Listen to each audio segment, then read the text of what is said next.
Assalamualaikum warahmatullahi wabarakatuh. Salam sejahtera buat kita semua. Perkenalkan, nama saya Bin Ziyad Qaddafi, SH LLM PhD. Saat ini saya menjabat sebagai anggota Komisi Yudisial Republik Indonesia, sekaligus sebagai Ketua Bidang SDM Advokasi Hukum Penelitian dan Pengembangan Komisi Yudisial Republik Indonesia. Mungkin teman-teman mau tahu ya latar belakang saya.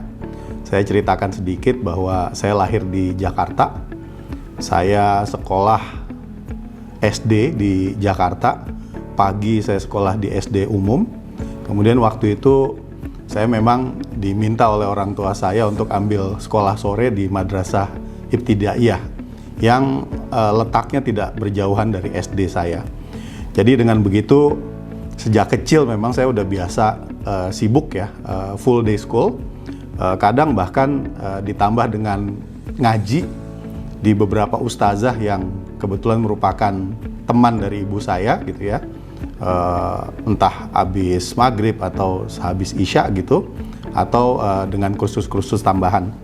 Saya menempuh pendidikan sekolah menengah pertama di Jakarta, dan di fase inilah saya mulai mengenyam pendidikan di pesantren, yaitu Pondok Pesantren Darun Najah Jakarta yang merupakan cabang ya atau terafiliasi dengan Pondok Pesantren Gontor Ponorogo. Di pesantren Darun Najah ini saya mulai terlatih untuk melakukan public speaking ya, karena salah satu tambahan kurikulum yang kita pelajari dan memang harus dikuasai di sana adalah yang disebut dengan muhadharah, di mana pada saat itu para santri diminta untuk setiap minggu ya melakukan simulasi, di mana mereka akan menjalankan peran bergantian di sebuah forum yang memang di set up gitu ya, baik sebagai pembicara, sebagai MC, sebagai moderator, sebagai pembaca Al-Quran atau pembaca sari tilawah. Juga di pesantren ini saya mulai mempelajari dan memahami, bahkan mulai menghayati apa yang disebut dengan konsep integritas, karena memang sejak kelas 1 ya di SMP tersebut atau Madrasah Sanawiyah tersebut, kita sudah diajarkan apa yang disebut dengan ketakwaan. Ketakwaan itu kan sebenarnya kalau kita coba maknai itu adalah mematuhi ya perintah Allah dan menjauhi berbagai larangannya, baik ketika diketahui oleh orang lain ataupun tidak begitu. Nah, ini menurut saya konsep integritas yang cukup penting gitu, yang kemudian sudah tertanam di periode SMP. Kemudian saya melanjutkan pendidikan saya di tingkat sekolah menengah atas di Yogyakarta, yaitu di Madrasah Aliyah Negeri 1 Yogyakarta. Sambil ya pada saat yang sama saya juga mondok kembali di pondok pesantren, dalam hal ini pondok pesantren tradisional ya, Krapyak Yogyakarta, Al Munawir, sekaligus juga di pondok pesantren Sunan Pandan Aran Yogyakarta.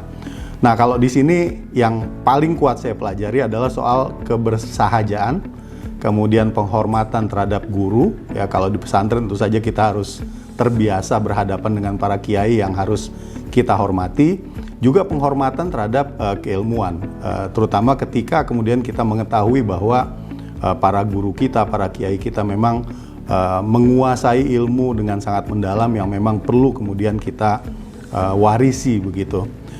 Lalu dari Jogja saya diterima di UMPTN ya, itu seleksi masuk perguruan tinggi negeri pada saat itu di Fakultas Hukum UI. Di FHUI saya ambil kekhususan program praktisi hukum, dulu disebutnya sebagai program kekhususan 3. Di situ saya mendalami ya berbagai aspek mengenai hukum acara, nggak cuma hukum acara perdata, tapi juga pidana, tata usaha negara, dan pada akhirnya saya menulis skripsi untuk kemudian bisa lulus dari Fakultas Hukum UI tentang hukum acara ekstradisi. Kebetulan pada saat saya menulis skripsi, dosen salah satu pembimbing skripsi saya itu ada yang berasal dari luar, yaitu pada saat itu Komjen ya, polisi Purnawirawan Ahwilutan Datuk Sinaro yang ketika itu masih aktif sebagai perwira tinggi Polri dan menjabat sebagai gubernur PT IKA, dan kebetulan memang beliau pernah menjadi sekretaris NCB Interpol sehingga sangat menguasai soal ekstradisi. Lalu saya mendapatkan beasiswa Fulbright untuk menempuh LLM atau program Master Hukum ya di University of Washington School of Law di Seattle. University of Washington biasa disebut kalau di Amerika Serikat itu sebagai public Ivy ya. Jadi salah satu kampus publik ya yang dimiliki oleh negara di sana yang cukup ternama begitu, dan memang saya berhasil buktikan kualitas pendidikan di sana. Dan untuk masternya ini saya menulis tesis tentang kurang lebih good corporate governance principles and practices di Indonesia, yang salah satu fokusnya itu adalah mengenai korupsi di sektor swasta. Pembimbing tesis saya itu adalah Profesor Joel Ngugi, seorang alumnus dari Harvard Law School yang mengajar di University of Washington, ini biasa disebut dengan UW ya, yang kemudian saya tahu saat ini pada akhirnya beliau kembali ke negaranya di Kenya dan menjadi salah seorang judge di Court of Appeal dari Kenya. Terakhir saya menempuh studi doktoral saya di Tilburg Law School, dibimbing oleh Profesor Maklot yang sebelumnya adalah merupakan Hakim Agung di Hograd atau Mahkamah Agung Belanda, juga Profesor Maurice Adams yang merupakan pakar General Jurisprudence ya dari Tilburg Law School. Disertasi saya mengenai Finality and Fallibility in the Indonesian Revision System, Forging the Middle Ground. Itu judulnya. Nah, teman-teman bisa mendownload disertasi tersebut di repositorinya Tilburg, dan menurut saya itu bagus sekali ya sebagai bahan kalau teman-teman mau menguasai istilah-istilah hukum Indonesia, bagaimana kemudian harus diterjemahkan ke dalam bahasa Inggris atau yang biasa disebut dengan glosarium. Dan disertasi saya di Tilburg Law School inilah yang kemudian saya adaptasikan ke dalam bentuk buku yang pada 2023 saya terbitkan bersama dengan Kepustakaan Populer Gramedia dengan judul Peninjauan Kembali Koreksi Kesalahan dalam Putusan. Ya, teman-teman, saya secara profesional ya pertama kali bekerja itu sebagai peneliti hukum yang kemudian menjadi Kepala Divisi Praktik Hukum di Pusat Studi Hukum dan Kebijakan Indonesia atau yang biasa disebut dengan PSHK. Ada beberapa penelitian yang saya publikasikan dalam bentuk buku pada saat saya bekerja di PSHK. Salah satunya adalah buku yang berjudul Advokat Indonesia Mencari Legitimasi. Buku ini dan penelitian yang menghasilkan buku tersebut gitu ya oleh Profesor Daniel Eslev. Mungkin teman-teman perlu tahu siapa Profesor Daniel Eslev. Ini seorang Indonesianis yang sangat ternama dan menulis buku juga dengan judul Hukum dan Politik, itu yang banyak jadi rujukan para scholar di Indonesia. Profesor Danlev itu mengatakan ya bahwa penelitian yang saya pimpin di PSHK yang kemudian menghasilkan buku Advokat Indonesia Mencari Legitimasi adalah penelitian tentang profesi hukum yang paling mendalam yang pernah dilakukan di mana saja di Asia Tenggara. Jadi itu tentu saja membanggakan buat kami ya. Pada saat itu saya masih sarjana hukum baru begitu ya, fresh graduate yang coba memulai melakukan penelitian dan ternyata mendapatkan apresiasi dari seorang profesor ya, seorang guru besar kelas dunia seperti Prof. Danlev. Kemudian buku lain yang juga saya ingat pernah saya hasilkan pada saat saya bekerja di PSHK itu adalah pembentukan organisasi advokat keharusan atau tantangan. Buku ini merupakan penelitian yang juga sebenarnya jadi masukan PSHK pada saat itu bagi proses pembentukan organisasi advokat oleh Komite Kerja Advokat Indonesia atau KKAI pasca pengundangan Undang-Undang Advokat. Kemudian 7 tahun saya di PSHK, lalu saya berpindah kembali menjadi peneliti hukum, tapi kali ini saya bekerja di Direktorat Litbang KPK. Di sini saya sempat memimpin penelitian. Waktu itu saya mengorganisasikan 2 direktorat, selain Direktorat Litbang, juga Direktorat LHKPN ya, Pemeriksaan Kekayaan Negara, untuk meneliti tentang LHKPN sebagai sebuah mekanisme pencegahan korupsi. Mungkin saya juga bisa katakan barangkali itu penelitian tentang pelaporan kekayaan penyelenggara negara yang paling dalam yang pernah dilakukan di Indonesia. Dan saya rasa hasil penelitiannya, publikasinya itu bisa didapatkan di clearing house-nya KPK. Lalu sepulang dari Amerika Serikat setelah menempuh studi saya di University of Washington School of Law, saya bergabung dengan Indonesia Netherlands National Legal Reform Program atau yang disebut dengan NLRP. Saya memimpin NLRP sebagai Deputy Team Leader bersama dengan Sebastian Pompe yang merupakan pakar hukum dan ahli mengenai peradilan di Indonesia yang berasal dari Belanda. Ada 2 dokumen strategis yang waktu itu sempat kami dukung di NLRP dan pada akhirnya menjadi rujukan dari 2 lembaga. Yang pertama adalah cetak biru pembaruan Mahkamah Agung, kalau nggak salah tahun 2005 sampai 2025. Dan yang kedua, cetak biru Komisi Yudisial Republik Indonesia. Sekitar 3 tahun saya di NLRP karena programnya pada akhirnya tidak dilanjutkan oleh pemerintah Belanda maupun pemerintah Indonesia. Kemudian saya pindah ke Australia Indonesia Partnership for Justice, juga sebagai manajer dari program pembaruan peradilan. Di sini saya menjabat sebagai senior manager, kemudian senior advisor dari Court Reform. Di sini inisiatif pembaruan peradilan yang berhasil saya dukung dan fasilitasi melalui IPJ dan kemudian direalisasikan dan masih berjalan terus hingga sekarang, itu adalah pembentukan Small Claims Court atau yang biasa disebut dengan mekanisme gugatan sederhana. Juga reformasi penanganan perkara tilang yang dilakukan di seluruh Indonesia yang dulu sempat menjadi momok bagi buruknya layanan publik di peradilan Indonesia.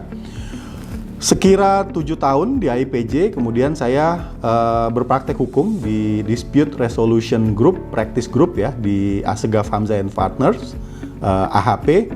Di sini saya berpraktek tidak hanya di perkara perdata ya, di proses penyelesaian sengketa perdata, juga pidana, tata usaha negara, termasuk juga arbitrase. Saya juga bersama kawan-kawan lawyer yang lain memberikan advice ya kepada lembaga-lembaga atau perusahaan swasta maupun lembaga-lembaga negara untuk memberikan solusi atas permasalahan hukum yang mereka hadapi.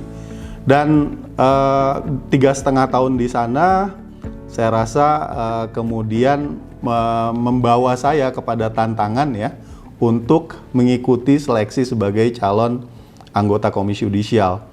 Dan setelah saya merampungkan disertasi saya di Belanda pada akhir 2019, di awal 2020 sampai akhir 2020 saya mengikuti berbagai rangkaian seleksi ya sebagai calon anggota KY.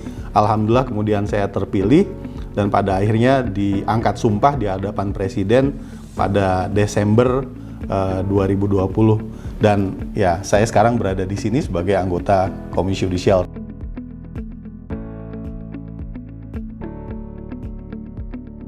Komisi Yudisial itu diatur di pasal 24B Undang-Undang Dasar Republik Indonesia tahun 1945.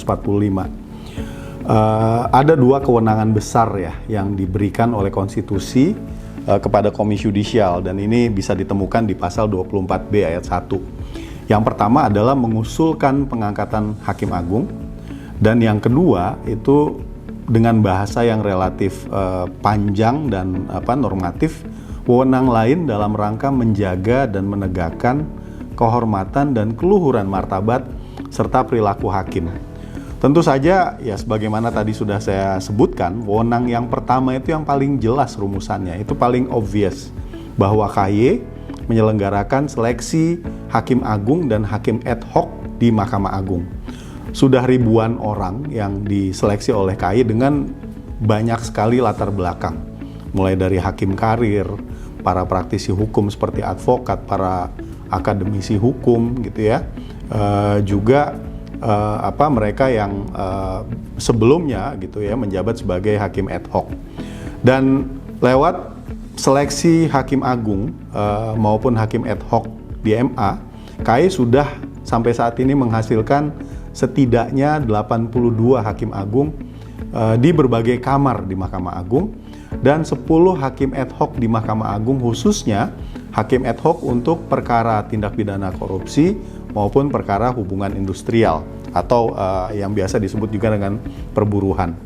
Nah, kalau wewenang pertama itu obvious, wewenang kedua ini yang sering dianggap multitafsir gitu ya. Dan kadang dimaknai seolah-olah wewenang lain KAI di luar dari seleksi hakim agung itu adalah semata-mata pengawasan hakim. Padahal turunan dari wewenang lain dalam rangka menjaga dan menegakkan kehormatan dan keluhuran martabat serta perilaku hakim itu diturunkan ke dalam beragam tugas dan wewenang, baik oleh Undang-Undang Nomor 18 Tahun 2011 tentang Komisi Yudisial maupun undang-undang lain di bidang peradilan seperti Undang-Undang Kekuasaan Kehakiman, Undang-Undang MA maupun undang-undang di bidang peradilan ya, peradilan umum, peradilan tata usaha negara maupun peradilan agama begitu. Nah, selain mengawasi hakim, KAI juga ya berdasarkan berbagai ketentuan undang-undang tadi dan mengacu pada pasal 24B ayat 1 Undang-Undang Dasar Republik Indonesia melakukan advokasi terhadap hakim yang mengalami perbuatan merendahkan kehormatan dan keluhuran martabat hakim. Ini yang biasa kita sebut sebagai PMKH. Di samping itu, KAI juga menyelenggarakan berbagai pelatihan, baik di bidang kode etik dan pedoman perilaku hakim, maupun pelatihan-pelatihan di bidang teknis hukum yang belum di-cover oleh Mahkamah Agung, guna meningkatkan kapasitas hakim. Berdasarkan berbagai undang-undang tersebut, KAI juga diberi tugas untuk mengupayakan peningkatan kesejahteraan hakim, hingga melakukan analisa putusan yang berkekuatan hukum tetap dalam rangka rekomendasi mutasi hakim. Khusus soal pengawasan, saya mau cerita bahwa setiap tahun itu rata-rata ada sekitar 2.000 sampai 3.000 laporan masyarakat tentang dugaan pelanggaran kode etik dan pedoman perilaku hakim ya yang masuk ke KAI. Umumnya hanya 10 sampai 15% dari jumlah tersebut yang kemudian ditindaklanjuti oleh KAI ke dalam bentuk pemeriksaan terhadap pelapor, pemeriksaan terhadap saksi-saksi, bahkan sampai pemeriksaan terhadap hakim terlapor begitu. Ya, di antara 85 sampai 90% laporan masyarakat yang masuk ke KAI yang kemudian tidak ditindaklanjuti, itu biasanya memang laporan yang mempermasalahkan murni soal bagaimana hakim membuat pertimbangan dalam putusan. Yang itu masuk dalam kategori pelanggaran atau kesalahan teknis yudisial atau yang biasa disebut dengan legal error, yang merupakan kewenangan dari pengadilan yang lebih tinggi untuk memeriksa dan mengoreksinya. Atau ketika laporan yang disampaikan ke KAI ternyata menyangkut perilaku dari aktor-aktor lain di luar hakim di bidang peradilan. Misalnya kesalahan atau pelanggaran perilaku oleh panitera, yang jelas ini merupakan kewenangan Badan Pengawasan Mahkamah Agung RI, atau juga tentang jaksa atau advokat, yang itu jelas ada di luar ruang lingkup kewenangan KAI.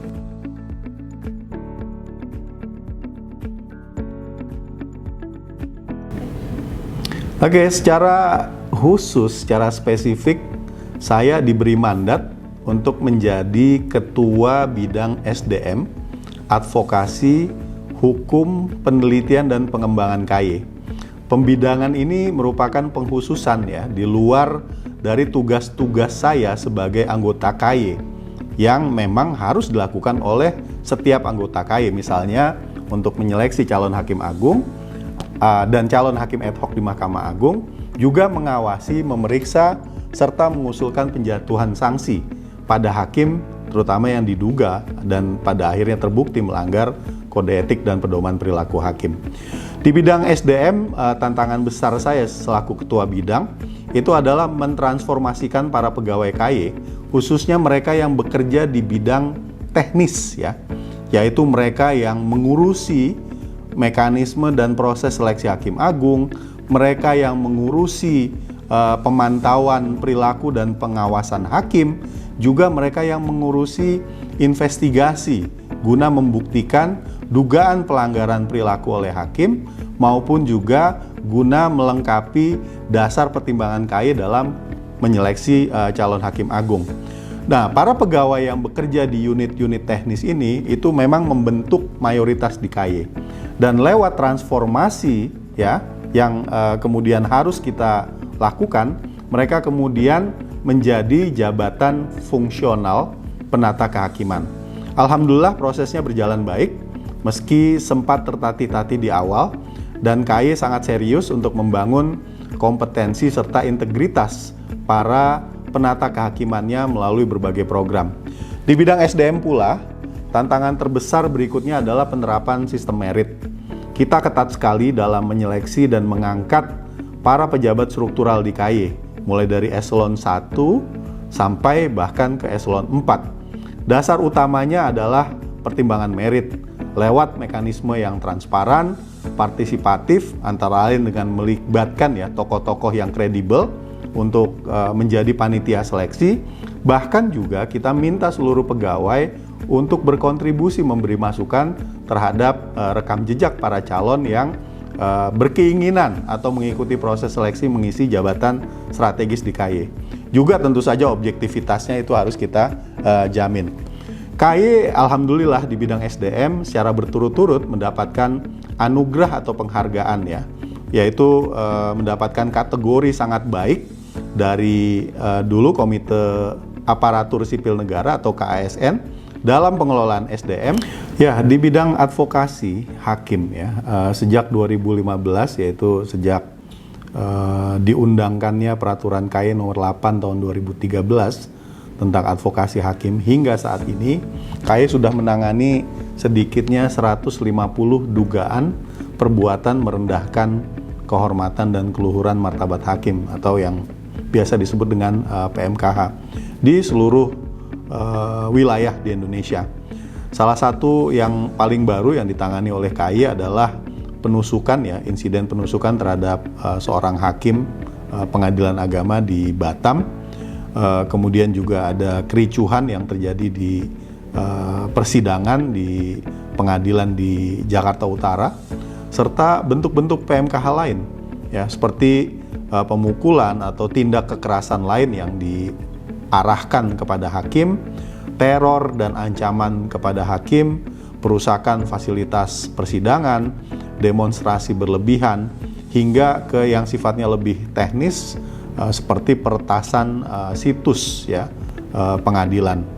Sementara di bidang hukum, tantangan yang salah satu yang paling menyedot waktu dan perhatian itu adalah untuk menghadapi rangkaian upaya pelemahan KAY, diantaranya melalui judicial review terhadap undang-undang KAY maupun terhadap undang-undang lain yang mengatur tugas dan wewenang KAY. Salah satu yang terjadi di periode kepemimpinan saya itu adalah permohonan uji materi ya, guna membatalkan kewenangan KAY dalam melakukan seleksi terhadap hakim ad hoc di Mahkamah Agung. Alhamdulillah, tim hukum yang saya koordinasikan bekerja sama dengan para ahli yang bersedia dihadirkan di persidangan. Kemudian kawan-kawan dari masyarakat sipil dan kampus ya berhasil ya, membangun dan mengedepankan tidak hanya argumentasi hukum tetapi juga argumentasi konstitusional untuk mempertahankan kewenangan tersebut, bahkan menambah bobot constitutionality importance-nya dalam pertimbangan putusan Mahkamah Konstitusi. Sementara di bidang penelitian dan pengembangan, KAY tidak lelah merangkul mitra-mitra strategis dari kalangan kampus dan civil society organization untuk mengumpulkan dan menganalisis putusan-putusan yang sudah berkekuatan hukum tetap serta menyajikannya dalam sebuah platform yang disebut karakterisasi putusan agar bisa diakses oleh publik dan juga dipelajari oleh hakim sebagai pembelajaran bagi mereka dalam meningkatkan kualitas putusannya.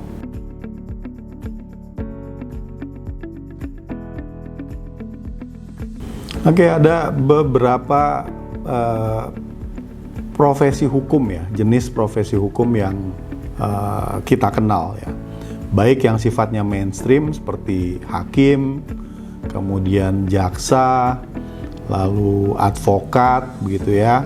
Kemudian juga mungkin petugas penyidik ya, mereka yang ada di kepolisian atau di Komisi Pemberantasan Korupsi gitu ya. Itu adalah jenis-jenis profesi hukum yang mainstream. Tapi ada juga yang tidak mainstream, termasuk yang baru seperti yang tadi saya sebutkan, penata kehakiman di Komisi Yudisial. Ini juga menurut saya sebuah profesi hukum yang menantang untuk kemudian teman-teman coba jajali dan pada akhirnya geluti gitu jika tertarik untuk mengikuti seleksi sebagai bagian dari keluarga besar Komisi Yudisial.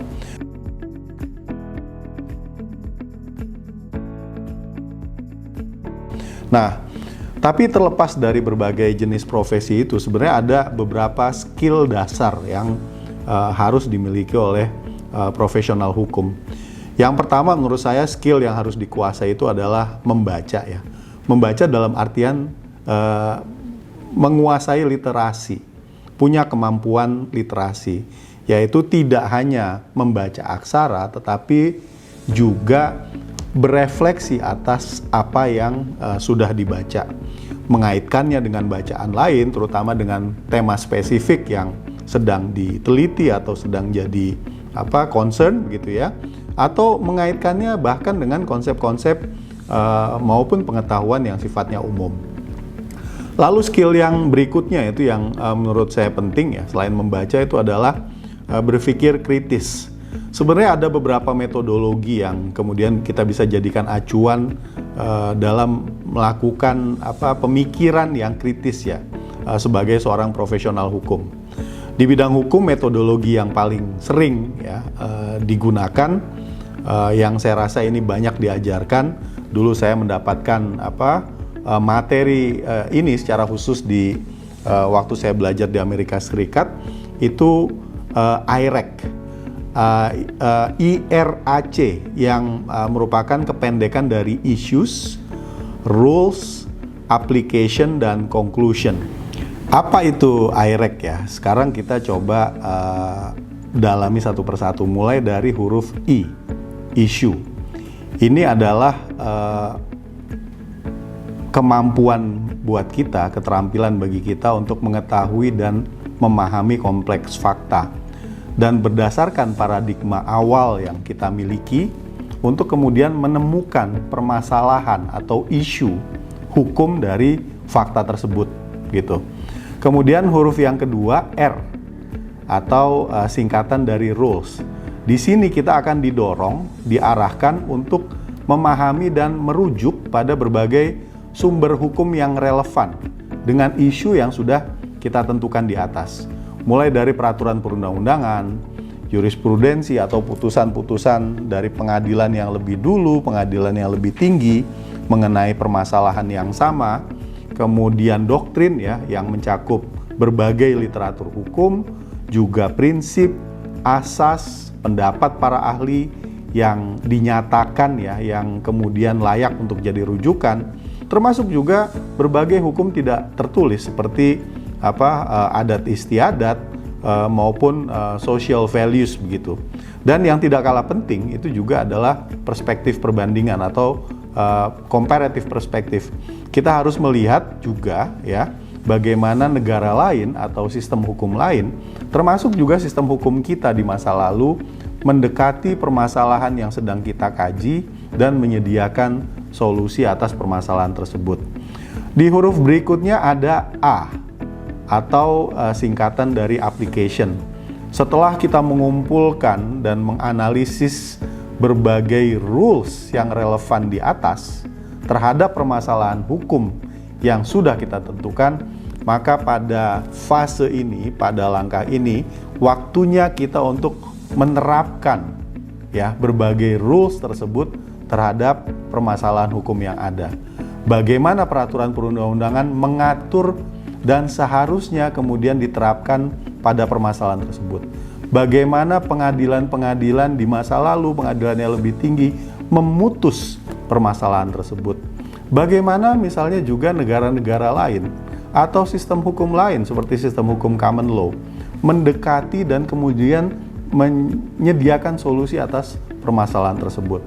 Dan kita akan kemudian diantarkan dengan sendirinya pada huruf yang terakhir atau C, yaitu conclusion, yaitu kesimpulan akhir, keputusan akhir yang sebisa mungkin solution oriented, yaitu bagaimana kemudian rules yang kita terapkan pada permasalahan hukum yang sudah kita tentukan mengacu pada fakta-fakta yang dihadapkan pada kita, kemudian harus diselesaikan yang sebisa mungkin mencegah berulangnya permasalahan yang sama di masa depan. Kemudian skill berikutnya yang penting saya rasa bagi profesional hukum itu adalah keterampilan dalam berbicara, terutama ya mengemukakan argumentasi. Tentu saja ya tadi ya kemampuan kita membaca, literasi, kemampuan kita berpikir kritis itu perlu diungkapkan, perlu diartikulasikan di dalam berbagai forum resmi.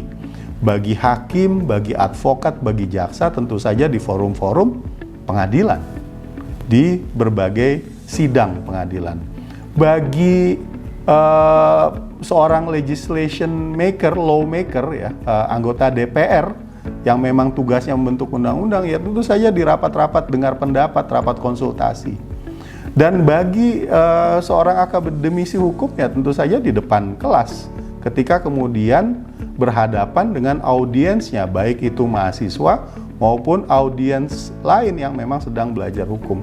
Maka kemampuan untuk mengartikulasikan ya pemikiran kita ke dalam sebuah bahasa yang kita sampaikan di forum-forum resmi melalui ya public speaking skill yang memang harus dibangun, itu menurut saya esensial bagi seorang profesional hukum. Dan yang terakhir, tentu saja yang menurut saya tidak kalah penting itu adalah keterampilan dalam menulis ya, berbagai bacaan kita tadi ya, literasi kita, hasil refleksi kita atas apa yang kita baca, pemikiran kritis kita terhadap permasalahan hukum yang sedang kita hadapi ya, termasuk apa yang kemudian kita ungkapkan di berbagai forum, tentu saja akan lebih baik apabila bisa dituliskan ke dalam sebuah teks, naskah, artikel, ya, buku, gitu ya, yang sistematis, yang concise, yang kemudian mudah diikuti, mudah dicerna, dan pada akhirnya terdokumentasi, sehingga pengetahuan yang kita dapat dari exercise kita berdasarkan berbagai keterampilan tersebut itu kemudian bisa dijaga dan bisa jadi rujukan tidak hanya oleh generasi saat ini tapi juga generasi mendatang.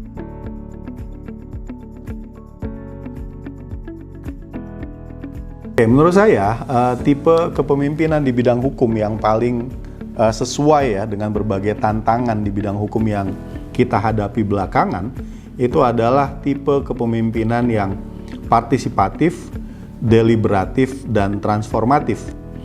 Partisipatif maksudnya semua pihak yang berkepentingan terhadap suatu permasalahan hukum yang harus dipecahkan oleh seorang pemimpin di bidang hukum atau yang biasa disebut dengan pemangku kepentingan atau stakeholders itu harus dilibatkan.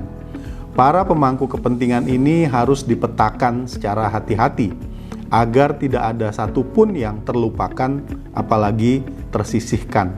Dan pelibatannya pun itu harus penuh makna atau apa yang biasa dinamakan sebagai meaningful participation. Jika kita analogikan ke dalam sebuah proses persidangan di pengadilan, maka tidak hanya pihak penggugat dan tergugat, tetapi juga penggugat intervensi, para turut tergugat, para saksi fakta, dan para ahli harus didengar keterangannya dan diuji kebenaran pendapatnya sebagai dasar pengambilan keputusan. Tentu, berbagai pandangan tersebut harus dideliberasi, dibahas, bahkan dikontestasi. Argumentasi mana yang paling relevan, masuk akal, dan mendekati kebenaran, maka argumentasi itulah yang dirujuk.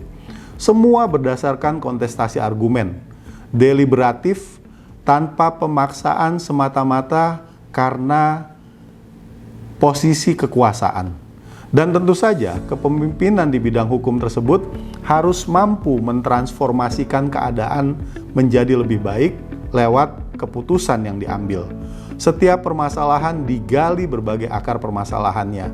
Setiap aktor yang berkontribusi terhadap munculnya atau bertahannya permasalahan harus diidentifikasi. Dan rangkaian solusi harus diusulkan serta diupayakan agar para aktor mampu untuk bertindak lebih sesuai. Sehingga dengan demikian transformasi sosial akan terjadi, permasalahan selesai, tidak berulang, dan keadaan menjadi lebih baik.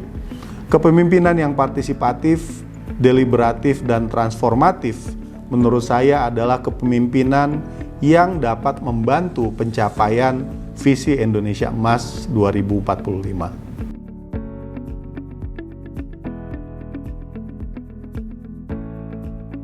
Ya baik, tadi saya sempat cerita ya bahwa disertasi yang saya hasilkan di Tilburg Law School pada akhir 2019 kemudian saya terjemahkan dan adaptasikan ya ke dalam bahasa Indonesia menjadi sebuah buku yang saya beri judul Peninjauan Kembali Koreksi Kesalahan dalam Putusan.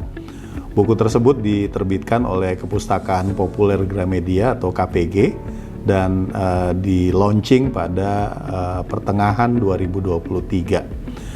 Buku ini bisa dikatakan punya beberapa added value ya dibanding buku-buku hukum lain atau bahkan buku-buku mengenai PK yang lain.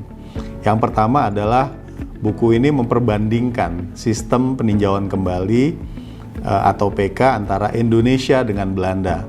Karena waktu itu saya menulis disertasi di Belanda dan saya sebagai seorang scholar ya di bidang hukum Indonesia punya concern terhadap permasalahan PK, maka mau tidak mau perspektif perbandingan antara Indonesia dan Belanda itu saya gunakan dan harus diakui memang kita mewarisi sistem PK kita dari sistem PK Belanda yang di Belanda itu sudah mengalami perubahan dan beberapa kemajuan.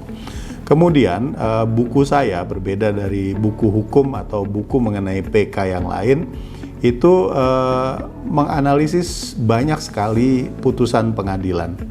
Mulai dari putusan Mahkamah Agung di tingkat PK, putusan kasasi yang relevan, hingga putusan tingkat pertama yang kemudian dipersoalkan melalui PK. Bahkan saya juga mengkaji beberapa putusan Mahkamah Konstitusi yang merubah berbagai ketentuan hukum baik di KUHAP maupun berbagai undang-undang lain terkait dengan PK. Kemudian added value lain dari buku saya itu bisa dikatakan memang paling komprehensif ketika membahas PK. Karena di buku itu saya tidak hanya mengulas soal isu-isu syarat formal PK ya atau formalitas PK seperti apakah PK hanya bisa diajukan satu kali atau bisa berkali-kali, atau apakah PK hanya boleh diajukan oleh terpidana dan ahli warisnya, atau apakah PK juga bisa diajukan oleh jaksa misalnya, atau juga permasalahan formalitas seperti apakah PK hanya bisa diajukan terhadap putusan pemidanaan, atau jangan-jangan PK bisa diajukan terhadap putusan bebas, putusan lepas, seperti yang saat ini terjadi di Belanda. Kemudian selain soal formalitas tadi, saya juga membahas soal alasan material PK. Jadi di situ saya cukup elaboratif mengulas mengenai novum ya. Apa itu yang dimaksud dengan novum? Apakah suatu bukti yang baru ditemukan setelah suatu perbuatan pidana diputus oleh putusan pengadilan yang berkekuatan hukum tetap, itu otomatis bisa dikategorikan sebagai novum. Atau jangan-jangan ada prasyarat lain, selain baru, maka bukti tersebut juga harus bersifat menentukan agar tindak pidana tersebut dimungkinkan untuk diputus dengan ketentuan pidana lain, terutama ya putusan dengan sanksi pidana atau konsekuensi hukum yang lebih ringan. Kemudian saya juga membahas soal kehilafan hakim atau kekeliruan yang nyata. Nah, ini yang paling saya kritisi karena alasan PK ini paling banyak digunakan dalam praktek hukum belakangan gitu ya. Karena memang mudah untuk dibuat-buat begitu. Di banyak kasus alasan kasasi yang tidak berhasil ya di tingkat kasasi kemudian bisa dikemas ulang dan pada akhirnya dirumuskan sebagai alasan kehilafan hakim untuk digunakan di tingkat PK. Dan ya, saya di buku saya mengusulkan salah satunya agar soal alasan kehilafan hakim atau kekeliruan yang nyata itu bisa ditinjau ulang agar mungkin dihapuskan. Terutama argumentasinya adalah mengingat alasan tersebut bersifat question of law atau mengandung pertanyaan soal hukum ketimbang pertanyaan soal fakta yang harusnya menjadi ciri khas dari mekanisme upaya hukum luar biasa seperti PK. Kemudian saya juga mengulas soal prosedur PK di dalam buku saya. Jadi kalau selama ini PK diajukan ke pengadilan tingkat pertama ya untuk ditentukan apakah bisa diteruskan ke Mahkamah Agung atau tidak, dan pada akhirnya diperiksa dan diputus oleh Mahkamah Agung yang merupakan judek juris atau court of law begitu, maka dalam buku saya usulkan agar permohonan PK justru diajukan pertama kali ke Mahkamah Agung oleh Mahkamah Agung yang punya tugas ya, yang punya mandat untuk menjaga kesatuan hukum. Maka permohonan PK itu akan ditentukan dapat diterima atau tidak diterima. Ketika dinyatakan dapat diterima karena berbagai formalitasnya itu terpenuhi, maka yang saya usulkan agar Mahkamah Agung kemudian merefer permohonan PK tersebut kepada judek faksi atau court of fact, dalam hal ini pengadilan tinggi, supaya kemudian pengadilan tinggilah yang dekat dengan lokus deliktinya, yang dekat dengan fakta-fakta yang melingkupi permasalahan yang diangkat dalam PK, yang kemudian memeriksa dan memutus permohonan PK secara material. Jadi memang ada beberapa terobosan yang saya coba usulkan, di samping tentu saja ya potret terhadap berbagai pengaturan PK, berbagai praktek PK selama ini lewat berbagai putusan pengadilan yang saya analisis, juga wawancara dengan berbagai stakeholders, para aktor di bidang peradilan, di bidang hukum ya, yang saya lakukan selama saya menulis disertasi atau menulis buku tersebut, itu semua terefleksikan dan terekam dengan baik di dalam berbagai bab di buku tersebut. Nah, buat para mahasiswa hukum sebenarnya ada beberapa gagasan ya yang kemudian bisa ditindaklanjuti itu sebagai potensi topik untuk mengajukan menulis skripsi misalnya gitu ya. Ada beberapa pertanyaan lanjutan yang menurut saya seharusnya menarik untuk teman-teman kaji gitu, dan seharusnya ini bisa jadi inspirasi ya untuk menentukan topik skripsi apa yang akan Anda tulis ke depan. Misalnya saya mengulas soal hubungan antara PK dengan nebis in idem. Nah, ini mungkin perlu didalami oleh teman-teman. Sebenarnya apa sih hubungan antara PK dengan nebis in idem? Karena ini dua hal yang sebenarnya diatur di dua bidang hukum pidana yang berbeda.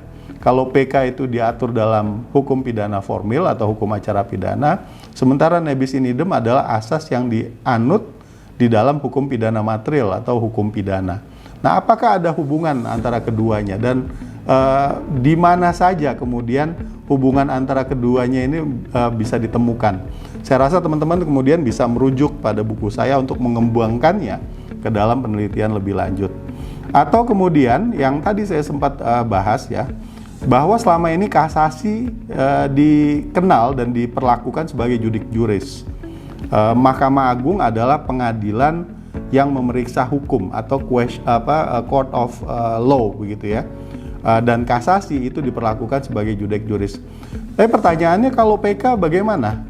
Apakah ketika PK itu diperiksa dan diputus oleh Mahkamah Agung yang merupakan court of law, maka otomatis PK juga menjadi judek juris? Atau jangan-jangan PK itu sebenarnya merupakan judek faksi Jadi memuat question of fact. Mengingat ya salah satu alasan terkuat PK itu adalah bukti baru. Jadi memang harus didasarkan pada fakta. Kemudian pertanyaan berikutnya yang teman-teman bisa dalami lebih jauh dan mungkin bisa jadi inspirasi dalam menulis skripsi. Misalnya, benarkah khilafan hakim itu memang mesti dihapus dari alasan PK di Indonesia? Apakah benar khilafan hakim itu kerap digunakan sembarangan dalam praktek hukum? Kemudian, ya apa pendapat teman-teman yang barangkali punya perspektif berbeda dari saya selaku penulis buku peninjauan kembali koreksi kesalahan dalam putusan tentang hal tersebut, termasuk apa saja argumentasinya yang kemudian bisa di challenge begitu.